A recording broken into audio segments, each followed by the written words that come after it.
Keep forgetting it's cold up here. Oh, Yeah. there it is. Okay, I think we're ready for it. I think it feels pretty good. It's not as cold as I thought it would be. I'm not gonna go get my jacket yet. But if you see me disappear, that's probably right. Well, I gotta go back down. You want me to grab it? Please, if you don't mind. Not at all.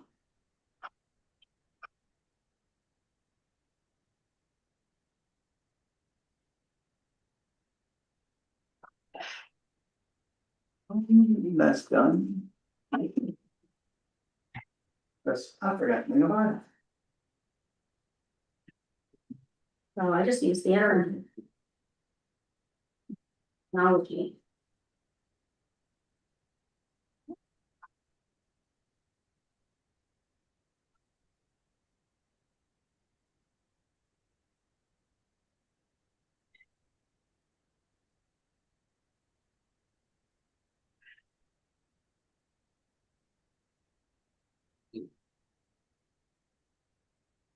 Oh.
Good, Marty.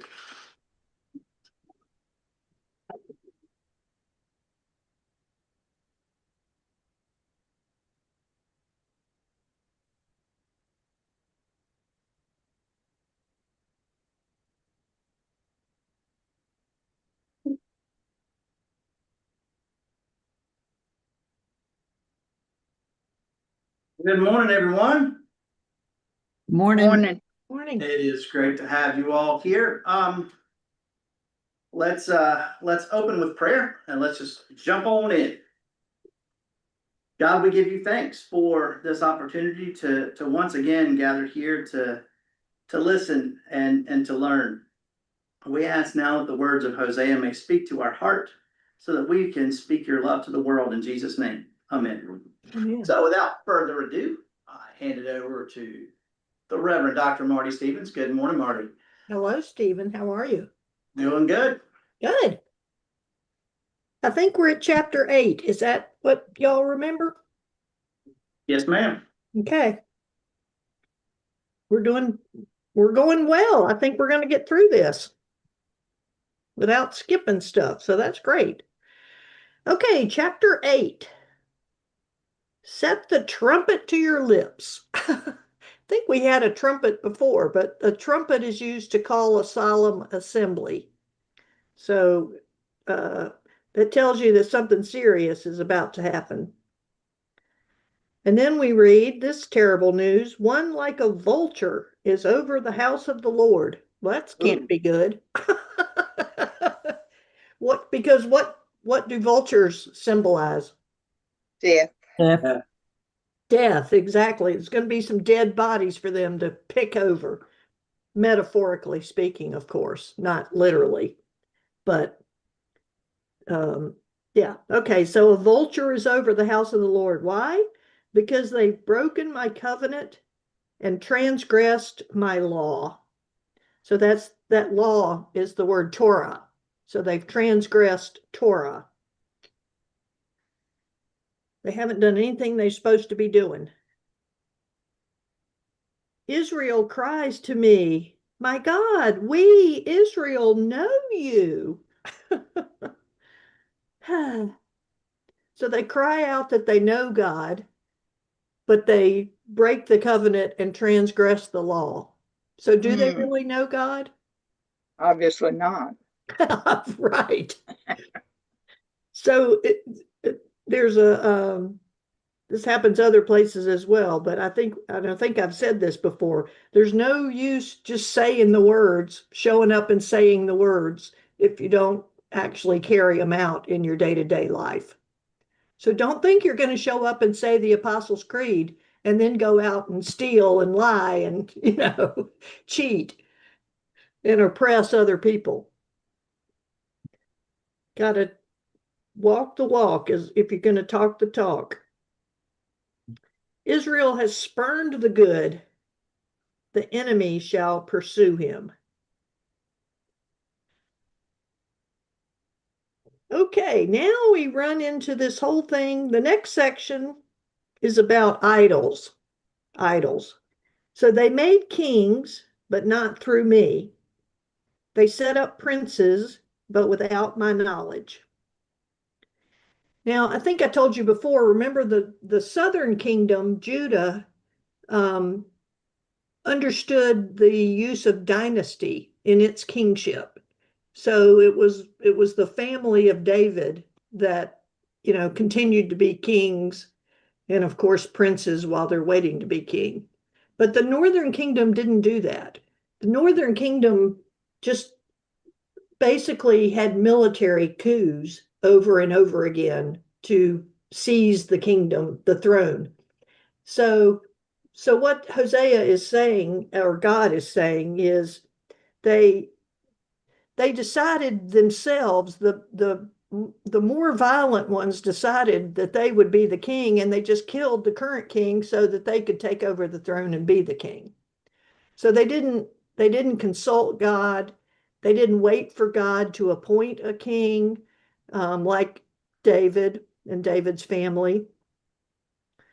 In the ancient world, they really believed in what came to be known in England as the divine right of kings, right? That the king was chosen by God and put in that position of authority as a kind of a stand-in for God. But in the northern kingdom, they didn't do that at all. They just killed each other to get the throne. So that's what this is referencing. They made kings, but not through me. They just decided themselves they'd be the king. With their silver and gold, they made idols for their own destruction. Your calf is rejected, O Samaria.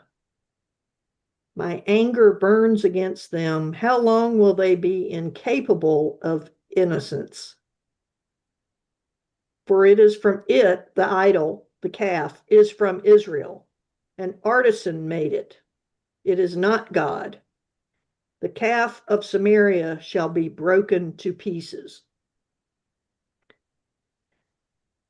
What the reference is here is when when the United Kingdom under King Solomon, when King Solomon died and the United Kingdom split into two in 962,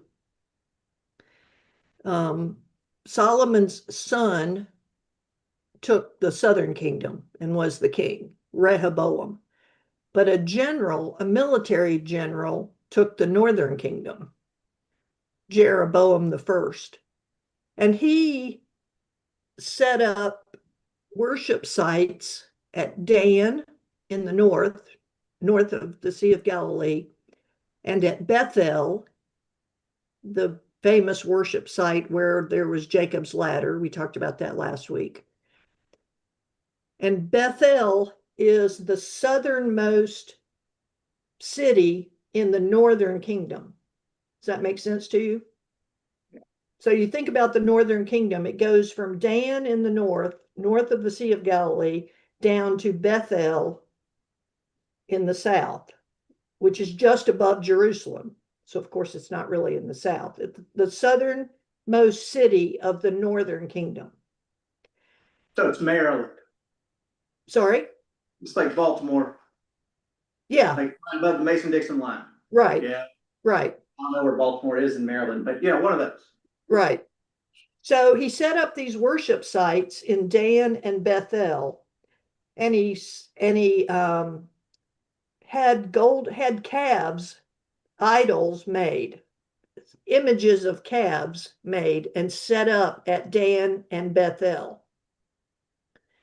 And he had the people go there to worship for the northern kingdom.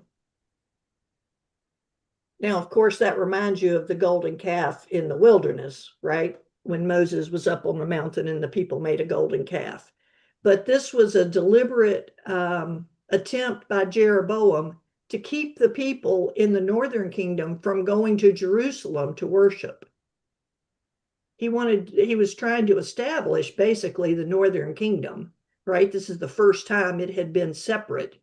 So to do that, he set up these two worship sites in the north and the south, and he put these golden calves in there, two at each, and he had the people go there to worship. Now, why did he care where people went to worship? Since he was a military general, he wasn't, faithful in that sense. But the answer is because the people paid their tithes and taxes at the temples, at the worship sites. So in order to keep the people from going to Jerusalem to pay their taxes and their tithes there, which would of course gone to the southern throne, the southern kingdom, because the southern kingdom controlled Jerusalem. Instead, he set up these other sites and had the people go there and pay their taxes and their tithes. And that way he kept the money, not money exactly, but he kept the goods, the commodities inside the northern kingdom. Does that make sense to you? Mm-hmm. Was there any reason why he had two calves in each site? Why the two? Well, that's a good question. I don't think so. I think it's just, Okay. yeah. That story is in Kings if you want to go read it later. Okay. About how he set up these calves and so forth. Okay. Yeah. Okay. So that's what this is talking about. The calf is rejected. The calf is broken to pieces. Anything else about that? No? Okay, let's see what the consequences of this are then. Here's a famous saying you've heard before. Probably didn't know it came from Hosea. They sow the wind and they shall reap the whirlwind. Right? You've heard that before, like a proverb. What does that mean? They sow the wind and reap the whirlwind. Well, the whirlwind is devastating. And it's like they do dumb things and they get themselves in really big trouble.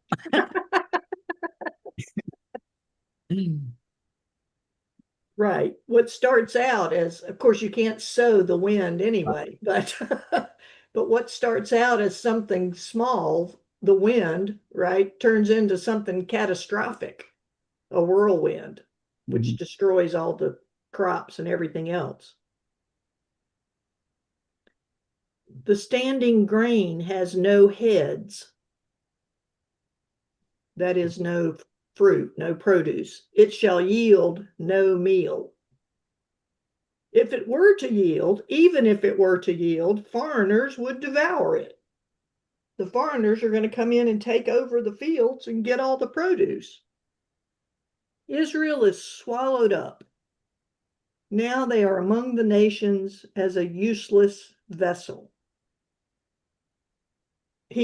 Now this is, I don't want to say prediction. This is the consequences of their current behavior. If they continue to behave the way they're behaving, they're going to be swallowed up among the nations. And of course, that's exactly what happened. Already Assyria is making its might known on the northern kingdom, but because Hosea, remember, is around 750 or so, maybe 725. But in 721, the northern kingdom is completely taken over by Assyria, turned into a province, renamed Samarina. So they are swallowed up among the nations, and they're useless in terms of God's mission for the world. And then we get 9. Why? For they have gone up to Assyria. I love this image, a wild ass wandering alone. Imagine a wild donkey out in the desert on its own looking for somebody to care for it. That's what's happened with Israel. Ephraim, again, the biggest tribe in Israel, Ephraim has bargained for lovers. Though they bargain with the nations, I will now gather them up. They shall soon writhe under the burden of kings and princes. They're not going to be in charge of themselves anymore. They're going to be under all these other kings and princes who don't care a thing about them except for the taxes and tithes that they can pay. Bad news all around. Okay. Now let's see what happens. When Ephraim multiplied altars to expiate sin, they became to him altars for sinning. Now, what does that mean? When Ephraim multiplied altars to expiate sin, what does expiate mean? Atone for, to pay the price for. Yeah, exactly. So Ephraim multiplied altars, that is to say, multiple altars, which I just explained, Dan and Bethel, and other places as well, but as opposed to one altar in Jerusalem. See, so this is bad already to have multiple altars.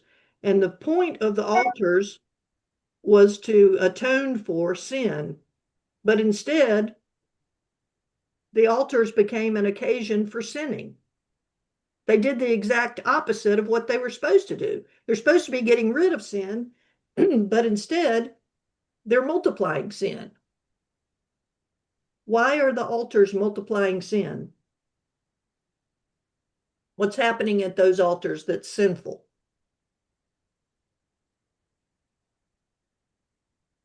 Worshipping idols. Yeah, exactly. And engaging in this sacred, so to speak, sacred prostitution, right? Canaanite fertility rituals. Though I write for him the multitude of my Bible says instructions, it's the word Torah again. Though I write for him the multitude of my Torah, my law, they are regarded as a strange thing. Well, that's not good, of course. When God's law becomes a strange thing that you don't know what to do with. Though they offer choice sacrifices, though they eat flesh, the Lord does not accept them. He will remember their iniquity and punish their sins. They shall return to Egypt. Israel has forgotten his maker and built palaces. Judah has multiplied fortified cities, trying to keep Assyria at bay. But I will send a fire upon his cities, and it shall devour his strongholds.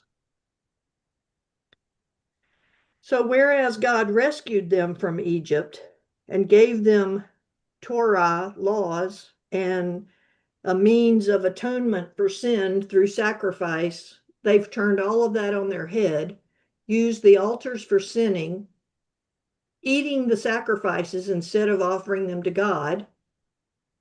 So therefore, they need to just go back to Egypt. Why did I even bring you out in the first place? You can imagine God saying. Comments about any of that? No. That's pretty straightforward. I did, going way back to 7, I looked it up. Do dumb things, win dumb prizes.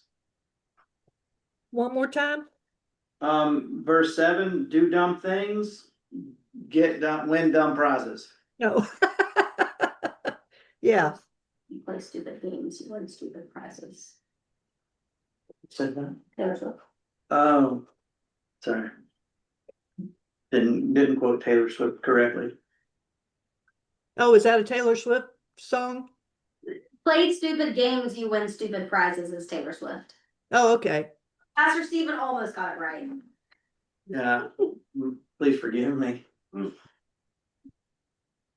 It's worse than that though, because it's catastrophic. What happens to you is what you reap is catastrophic. It's not Yeah. just stupid, right? Or dumb. It's catastrophic. But that's nice to have a current cultural reference.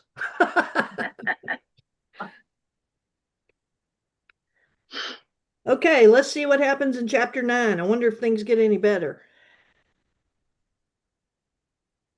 Do not rejoice, O Israel. Yeah, right. It's not not much to rejoice about here. Do not exult as other nations do, for you have played the whore. Departing I'm so sad that they changed it to prostituted yourself in the in EU. the UE. And the, yeah, Yeah. I think it's so much more direct to say you played the whore. yeah. Departing from your God, you've loved a prostitute's pay on all the threshing floors. Threshing floor and wine vat shall not feed them, and new wine shall fail them. They shall not remain in the land of the Lord, but Ephraim shall return to Egypt, and in Assyria they will eat unclean food. There's another thing, of course, that's wrong with being deported to the edges of a foreign empire is you can't keep kosher anymore, right? You can't keep your cultural dietary laws, which is one of the marks of Judaism. So that's going to be a problem. And so another thing, they shall not return in the land of the Lord. What do you think about that? I mean, obviously, this is the promised land, right? Well, that, I mean, Can they be ousted from the promised land? Sure. yeah, I can't And they take it- were. Take it away. Yeah, and see, that's something that the people back in the day began to forget, right? Because the land was a gift, and it says that over and over and over in the Torah, that God is giving them the land. They thought that they were there no matter what their behavior was, what they did, that God had given them the land and it was theirs. They were entitled to it in some respects. And the situation for the South got worse in that regard when, after Assyria conquered the northern kingdom in 721, in about 701, the Assyrian king sieged Jerusalem and tried to take over the southern kingdom. And King Hezekiah of Judah had to deal with the Assyrian king basically camped around the city walls of Jerusalem. Luckily, he had anticipated that that was going to happen. And so one thing Hezekiah did, which you can still see to this day, now remember, this is 700 BCE, he dug a tunnel. The spring that fed Jerusalem was outside the city walls. So to get water, he dug a tunnel from that spring under the city walls and into the city of Jerusalem so that they had access to fresh water. That was really smart. And he built up the fortifications of Jerusalem because he anticipated that Assyria was going to do this. Well, they did. The army came and camped all around Jerusalem and sieged the city, not letting anybody in or out. And just when Hezekiah was about ready to capitulate and give in to the king of Assyria, the Bible says in that story, you can read in Kings and Isaiah, that they woke up the next morning and the army was dead all around the city walls, the Assyrian army. The Assyrian version of what happened is that they heard that there was a coup back in the capital of Assyria, and so they left to go back and defend the capital. Believe what you want. The point is, Jerusalem was saved from this mighty Assyrian army, and that led the people to believe that Jerusalem was inviolable, that Jerusalem could not be conquered. No matter what, God had promised to save the promised land and Jerusalem.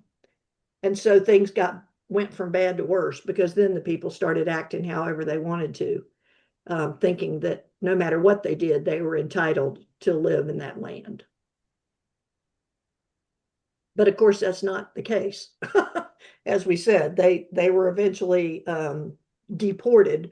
Even the southern kingdom was deported to Babylon in 587. So, but they had 100 years of thinking that they deserved to be in Jerusalem. All right, well, that's a little history lesson for you. Sorry. Makes more sense. It does. Yeah, you got to understand the context of all of this. Okay, where did we end up? In Assyria, they shall eat unclean. Is that where we ended up? Yeah. I think so. We're 4. 4, okay. They shall not pour drink offerings of wine to the Lord, and their sacrifices shall not please him. Such sacrifices shall be like mourners' bread. All who eat of it shall be defiled. For their bread shall be for their hunger only. It shall not come to the house of the Lord. This is shocking. It's not shocking to us, but it is shocking to the people of that day to hear that sacrifices are no longer acceptable to God. It's as if Pastor Stevens stood up in front of the congregation on Sunday and said, "We're not having communion anymore. God has told me that this bread and wine is defiled, and it will no longer be acceptable to say that Jesus is present with us in the bread and wine." That's what's happening. One of the most sacred worship rituals, that is sacrifice, is being declined by God, declined to be accepted. It's shocking. Amos, the book of Amos is even more declarative when he says, "Take away from me the noise of your songs and your harps and your sacrifices." You know, get that choir out of the choir loft. I don't want to hear any more singing. I don't want bread and wine on the altar. And again, Amos is clearer, but it's the same thing in Hosea. Unless you're going to do justice and love mercy during the week, don't bother to show up on Sunday and do these rituals that you think guarantee you the favor of God, because that's not how it works. It's not a tit for tat situation. Question, Yeah. what's the reference to mourner's bread? I'm not sure about that. Oh, my little note here says unclean because of association with the dead. Being around the dead was made you unclean for a temporary period. And you had to go through rituals to cleanse yourself and be ready to join the community again. Thank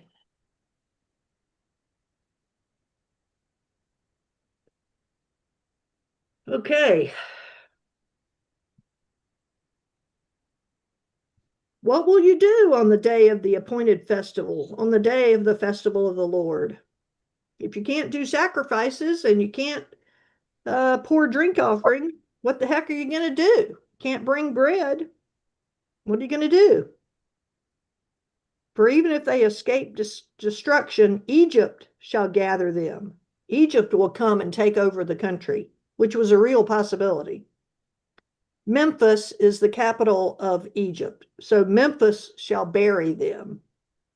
Nettles shall possess their precious things of silver, thorns shall be in their tents. Things are just going to go to destruction, and you're going to have nettles and thorns growing where you used to offer silver and live in your tents.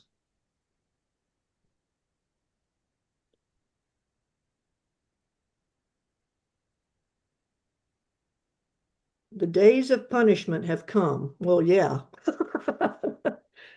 The days of recompense have come. Israel cries, the prophet is a fool. The man of the spirit is mad. Don't be telling us what God's saying. You're crazy. We don't believe you. Because of your great iniquity, your Israel, because of Israel's great iniquity, your hostility is great. You don't want to hear the prophet telling you that you've been doing bad things. So you just say that he's a fool. The prophet is a sentinel, right? A watchman for my God over Ephraim. Yet a fowler's snare is on all his ways, and hostility in the house of his God. You don't want to listen to him.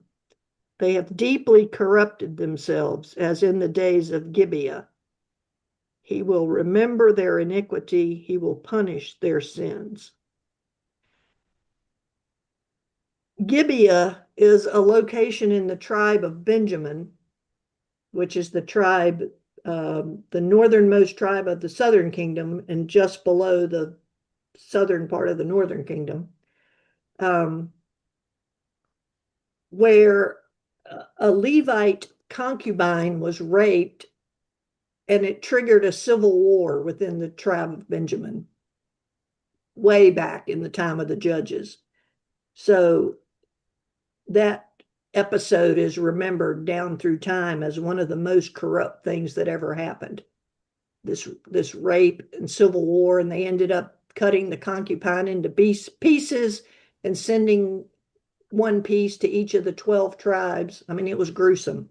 Well, that sounds fair. She gets raped and cut up just to solve the problem. So yeah, Punish the woman. that's not insult to injury at all. Right. I find it interesting. He will remember their iniquity. He will punish their sins. Isn't the phrase usually he will forget? He will forgive their sins or forgive their iniquities and remember their sins no more. Exactly. Exactly. That's the turn of that phrase, is it not? It is. Yeah, you expect the no more on the end of that. But no, they're so corrupt that there's no, in some ways it sounds like there's no hope. And remember, this all has to do with the prophet is talking about their current behavior. They can certainly change their behavior, and that will change the outcome. But the prophet is telling us what's going to happen if nothing changes, if they continue along the current path. And then you get this, the next section, I'm going to ask somebody else to read it so I can save my voice. But the next section is this really poignant reflection by God on, we could title it, Israel had such promise. I had such hopes for them, right? That's this next section. So we find out that it's not, Israel had such promise. So who would be happy to read 10 through the end of the chapter? And then we'll go back and look at it. All right, I got you. Like grapes in the wilderness, I found Israel. Like the first fruit of the fig tree in its first season, I saw your ancestors. But they came to Baal Peor and consecrated themselves to a thing of shame, and became detestable like a thing they loved. Ephraim's glory shall fly away like a bird. No birth, no pregnancy, no conception. Even if they bring up children, I will bereave them until no one is left. Woe to them indeed, when I depart from them. I saw Ephraim as a young palm planted in a lovely meadow, but now Ephraim must lead out his children for slaughter. Give them, O Lord, what will you give? Give them a miscarrying womb and dry breasts. Every evil of theirs began in Gilgal. There I came to hate them. Because of the wickedness of their deeds, I will drive them out of my house. I will love them no more. All their officials are rebels. Ephraim is stricken. Their root is dried up. They shall bear no fruit. Even though they give birth, I will kill the cherished offspring of their womb. Because they have not listened to me, my God will reject them. They shall become wanderers among the nations. Yeah. Ouch. Ouch. But you can also hear the hope of, like I said, we had such hope for you. You were such a cute kid. What in the heck happened? How did you turn into this rebellious teenager? Right? You were so cute and sweet when you were little. Like the first fruit on the fig tree in its first season. Of course, fig trees don't bear fruit in their first season, but there's hope for fruit in the first season. I'm back at verse 10 now, starting down again. But they came to Baal Peor. What the heck is that? That was in Midian. They had left Egypt and crossed the Sinai. And this is in Numbers 25. You can read about Baal Peor. They came into Midian, which is the territory just to the east of the Dead Sea. And a bunch of the Israelite men got involved with the Midianite women and engaged in sexual relations with these Midianite women in worship rituals. There you have it. Even after rescue from Egypt and on the way to the promised land, they went astray. So, again, remember in these things, the punishment fits the crime. So the crime is sexual misbehavior. Therefore, there's no birth, no pregnancy, no conception.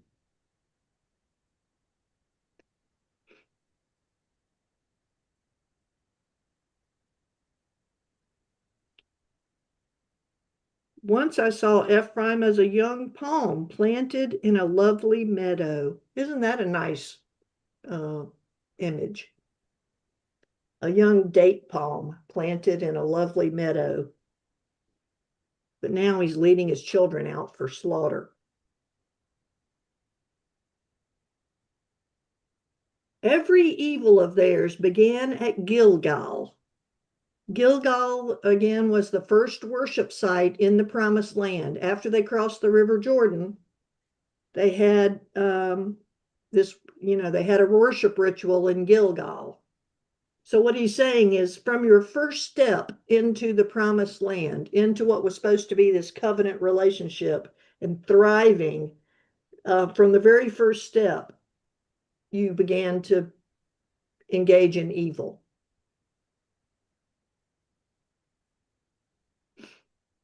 So I will drive them out, love them no more. They shall bear no fruit. So the idea here is not necessarily literal, but the idea is if you don't have children, then you don't have a future. That's the metaphor that's going on here. If you no children means no future. So God is, or Hosea, whoever speaking, is saying, if you continue with your current behavior, there's no future for you with me.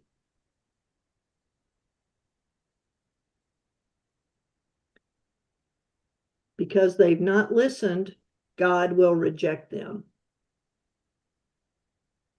Because they didn't listen to God, God's not going to listen to them. And they shall become wanderers among the nations, which is exactly what happened. Because they didn't change their behavior. So they became wanderers among the nations. When you think about it, what punishment could be worse than to extinguish all the children? Yeah. And be wanderers among the nations. I mean, here you thought you were in this promised land again, right? and all of a sudden you don't. You're living over on the edge of Afghanistan with people who don't speak your language and don't eat the things you eat and don't do the things you do. I'm reminded of the book of Job, because here God's saying slaughtering the children or getting rid of the children is a punishment.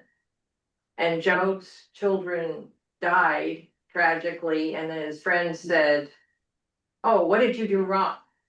Exactly. So this was ingrained in their thinking. Yeah. Yeah, everybody back, I mean, the Orthodox theology was that if you sinned, I mean, if you were punished, something bad happened to you, right? It was your fault. Remember when Jesus encounters the blind man and he says, "Who sinned, you or your parents, that you were born blind?" Or the people say that, not Jesus. The people say that. Sorry. Yeah. So that's in the New Testament. You're excused. Yeah, okay. It's yeah, it's classic Deuteronomic theology that good things happen to good people and bad things happen to bad people. And Job is a form of protest literature against that. To say, well, that's not always true. Sometimes bad things happen to good people. Yeah, there's a number of years ago, there was a book by a rabbi that came out. A lot of bad things happen to good people. Yeah. Now I'm wondering, is that like Reformed theology? I mean, do Orthodox Jews still believe that? That I don't know, but that book did not. I mean, I don't think so because of things like the book of Job, Okay. but Dr. Stevens may know more about that than I do. No, that's true. Yeah. I mean, right. Ruth is a protest book. Ecclesiastes is a protest book. Job is a protest book. To say that simple theology of good things happen to good people, bad things happen to bad people is just not real. It's not real to life. It's more complicated than that. And so these other books got in the Bible as well to say, well, wait a minute, you may, that's good for the priest to be telling people that because he's trying to get them to engage in moral behavior. So you tell people, right? If you act in a good way, good things will happen to you. That's the prosperity gospel, right? If you do all the right things and say all the right things and give us all your money, good things will happen to you. You'll get it back tenfold. Especially if you give us all your money. Right. Yeah. But of course, it's not that easy. Yeah. And so that's right. That's so Luther, right? The theology of the cross. God is in the suffering, not in the glory. I mean, God's also in the glory, but God is not only in the glory, God is also in the suffering. Now remind me, in their first worship service at Gilgal, did they mess up? Well, no. No. They they had a they one thing that's notable about Gilgal is that's where they had the big circumcision ceremony because no one had been circumcised in the desert. So all these poor men who made it into the promised land, then they had to have a big circumcision ceremony. Hmm, Yeah. I would say No, they that's didn't mess up. The point is that that even ever since they got the there. first moment, you started plotting evil. And I mean, it's exaggeration, of course. Because Pastor Beck and I got sent a strange letter recently. Did I show you that? Yeah. And now I think I don't know where this guy got it from, but basically it was that Aaron's kids were killed because they did the wrong things at the worship services, and like they weren't wearing the right things or something. Wasn't it something to that effect? Something like that. I mean, it was, At Gilgal? well, I mean, it was, or it maybe even in the wilderness, but it was like they weren't following Levitical law. And but we looked around, and I mean, I was like, I don't remember that in the Bible about Aaron's kids being killed for not worshiping properly. But maybe it is. Yeah, there are two incidents about that come to mind. The first is after the golden calf, Moses was so mad, of course, he broke the tablets and had to go back up and get another set of tablets. But he called people to the sword, and it says the Levites took up the sword, and 3,000 people were killed after that incident. Yeah. And the other thing is Aaron's sons, Eli and what was the other guy's name? Phineas, something like that. They were, where is that? They were reaching into the offering pot and taking out the meat with a fork. And so they were denied being priests from then on. I don't know if I can find that right now, but Yeah, no, this guy said that they dropped dead or something, like it was. yeah, these Eli, I can't think where that is, but I'll look it up for next week. Yeah, I mean, you know how, Yeah. you get those letters in the mail that, I mean, There wasn't really like a point though. There was no call to action. no, or this is where you're messing up. Nothing. It was just Yeah, wow. some crazy man's meanderings, basically, that he decided to put a pen to paper, and I'm guessing send out to many churches around. Yeah. We used to get letters like that at the seminary from this guy in prison would write us and tell us all these. I got a really long one time about how there's two stories of David and Goliath, and in one his name's not Goliath, it's something else, and blah blah blah blah blah. It's like, really? Well, I mean, the guy did have a lot of time on his hands, so Right. right. Okay, I'm making a note. Aaron's son's killed. I'm going to look that up and I'll have it for next week. I know there's the story. I just don't know exactly where it is. All right. Shall we keep going?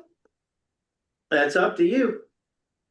Well, let's read a little bit of chapter 10. Your turn. Israel is a luxuriant vine that yields its fruit. Well, that's a good thing. The more his fruit increased, the more altars he built. Oh my God. As his country improved, he improved his pillars. Their heart is false. Now they must bear their guilt. The Lord will break down their altars and destroy their pillars. So I sort of mentioned this earlier, but the idea of multiplying altars is sinful because in Deuteronomy, they're told that there should only be one, and that's in Jerusalem. Well, Deuteronomy doesn't actually say it's in Jerusalem, but everybody knows that's what they mean. There should only be one altar where you go to make sacrifices. But again, the Northern Kingdom set up these two altars, in one in Dan and one in Bethel and other places. So that's that's a crime, basically. And the punishment is tearing them down. You build them up, God's going to tear them down. I love this in verse 2. My version says their heart is false. What other words do y'all have there? What mine says. Sorry? Mine says the same thing. False. Same here. The Hebrew word really means slippery. Their hearts are slippery. I love that. Seems exactly like what they're doing. For now, they say, we have no king. We do not fear the Lord. And a king, what could he do for us? We're fine on our own. We don't need a king. We don't need the Lord. We can just get along ourselves. They utter mere words and with empty oaths they make covenants. So litigation springs up like poisonous weeds in the furrows of the land. The inhabitants of Samaria tremble for the calf of Beth Aven. Again, that's Bethel, the suburb of Bethel. Its people shall mourn for it, and its idolatrous priests shall wail over it, over its glory that has departed from it. The thing itself shall be carried to Assyria as tribute to the great king. Ephraim shall be put to shame, and Israel shall be ashamed of his idol. So you think this idol means something? This golden calf that you've set up in Bethel?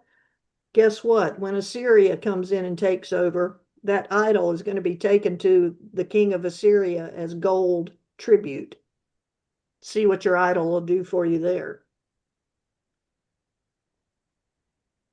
Samaria's king shall perish like a chip on the face of the waters. The high places of Aven, the sin of Israel shall be destroyed. Thorns and thistles shall grow up on their altars.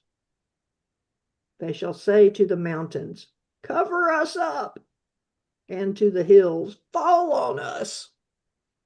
Things are so bad, they're going to want to be covered up by hills. All the religious sites are abandoned. There's thorns and thistles growing up. The king of the northern kingdom is no more.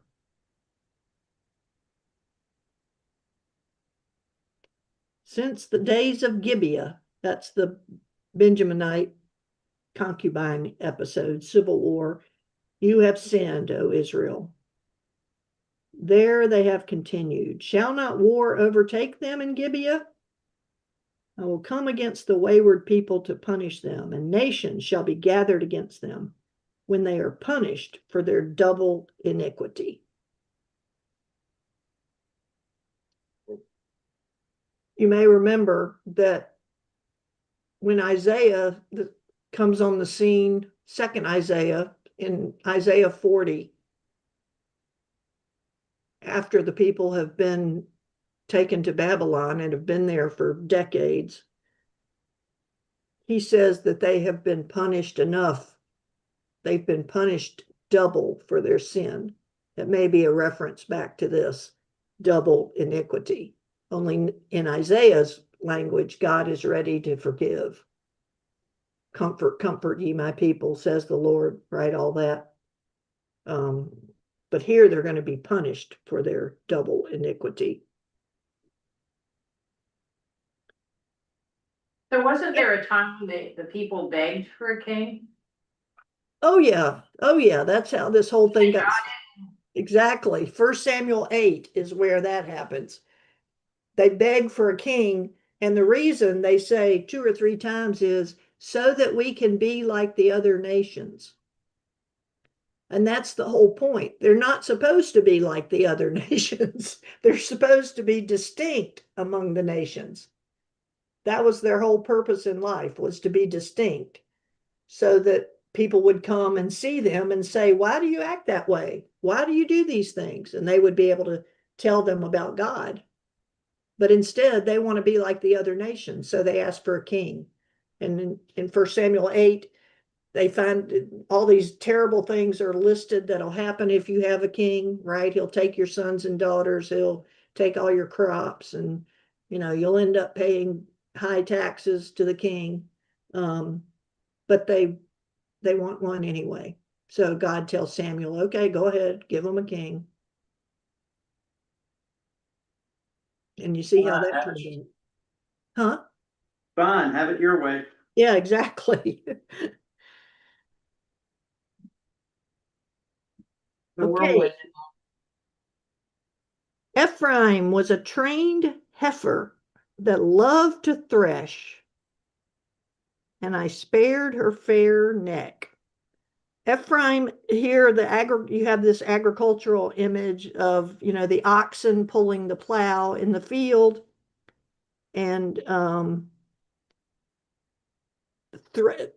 threshing the grain by going around in a circle, pulling the mechanism around in a circle. But I will make Ephraim break the ground. Judah must plow, Jacob must harrow for himself. I don't understand all these agricultural references, so don't ask me. I do understand the next verse, though. Sow for yourselves righteousness and reap, the Hebrew word is chesed, reap acts of covenant loyalty. Sow righteousness, reap covenant loyalty.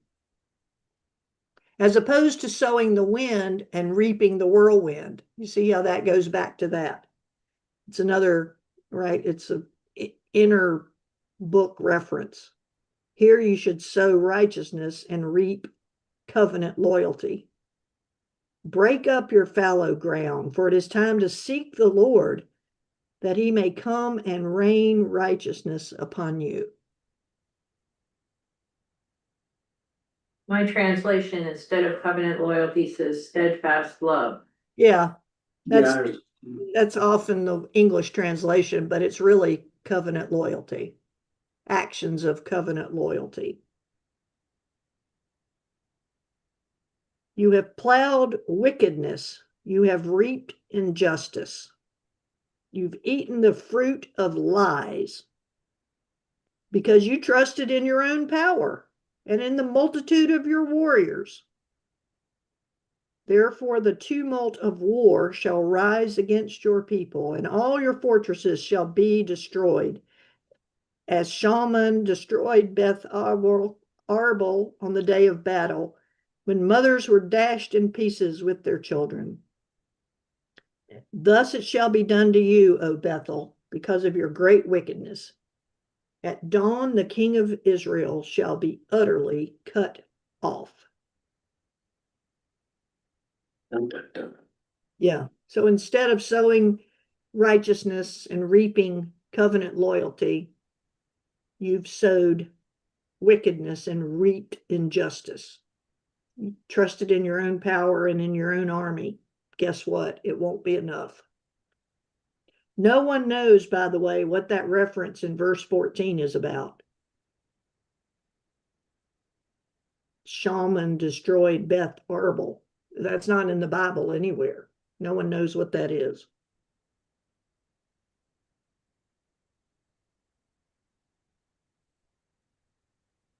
But clearly it was something that people should have known about.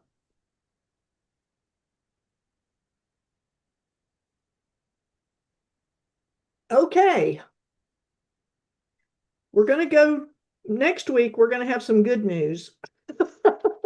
Believe it or not. We're gonna move to the, my favorite chapter of all of Hosea.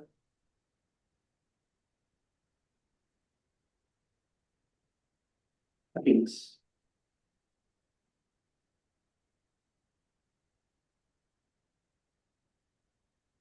All righty then. Thank you Alrighty so then. much. Thank you. I mean, once We'll start again, with chapter 11 next week. just plow through and making sense. It's amazing. I think that I just need to just, like, instead of AI, just have you sitting next to me when I read the Old Testament and be like, oh, okay, then. Thank you for Well, saying that. you're so much better than AI. All right, well, thank y'all very Alrighty, much. see you next week. By the way, my mother was telling me, because she's at church today, as I'm sure you know. But last week she had something, and so when she got online to look, like 13 other people had watched the video. Wow. So apparently there are a number of people that are watching this later. So hello to all of you. Okay. Can So can you go on and see who they are, if they are members or? only just if they like it. Oh, okay. Or comment, but otherwise no, which is the biggest frustration with online worship, is we don't know who it is. Yeah. So it's still available, all of the, Yes, all of them are on our YouTube channel. okay. Well, I hope somebody's getting something out of it. Well, I know we are, but I think there are others that are getting a lot out of it too, that we don't even know who they are. Okay, that's good. All right, See y'all you take next care. week. Bye. Bye.